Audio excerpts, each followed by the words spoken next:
I got into meditation because I noticed I was struggling in daily life, struggling to find contentment, to find happiness or peace. And meditation helps me to basically bring out the version in myself that I love to be more kind, more loving, more patient, more compassionate, just a more pleasant human being to hang out with, I think. But when I was practicing meditation, I felt like I was doing it for myself. Practicing for myself, improving myself. And what has changed when I met T is that it helped me shift my focus from really solely practicing for the benefit of myself to practice for the benefit of my surroundings.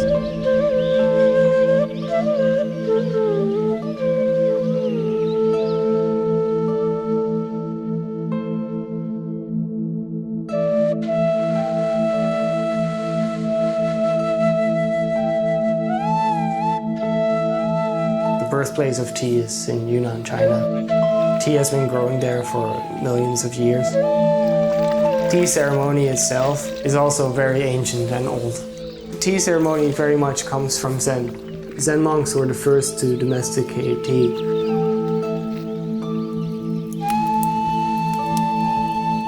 So yeah, what is special about tea is that tea is very universal. It's the second most consumed substance on this earth after water. So everybody knows tea, so it's easy to invite people to sit down for tea. If I would say to my friends, let's sit down for an hour in silence and without moving and focus on our breathing, they would probably say, what are you talking about? But if I say like, hey, let's sit down for some tea, it's usually less of a step.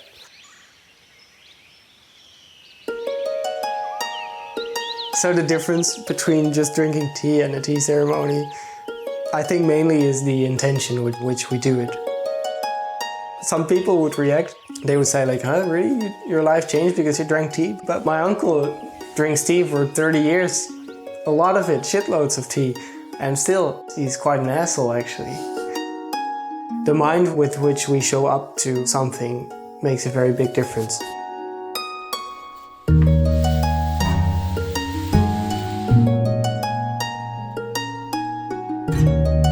Tea is also a meditation in movement, so the ceremony itself can be often like a bridge, bridging the experience on the meditation cushion, just sitting, to everyday life a bit more, because it is moving around, it's handling teaware.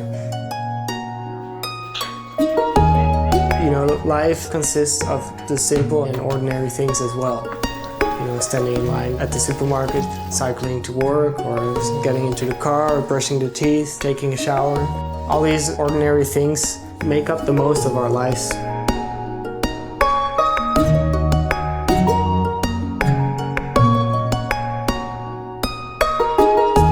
And those things that we say we really love to do, you know, for me it's drinking tea, for somebody else it's playing tennis.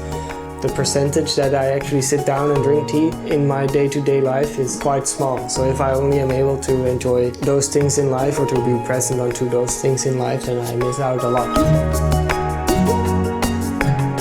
And tea can help with that. Tea can help us find meaning in life, to learn how to enjoy life, learn to enjoy the simple things.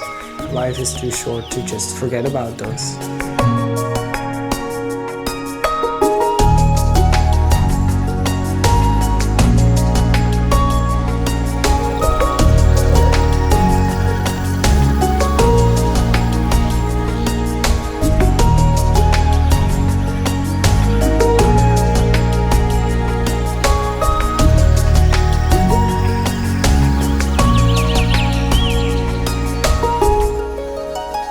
Within Buddhism, one of the core concepts is interbeing or interdependentness.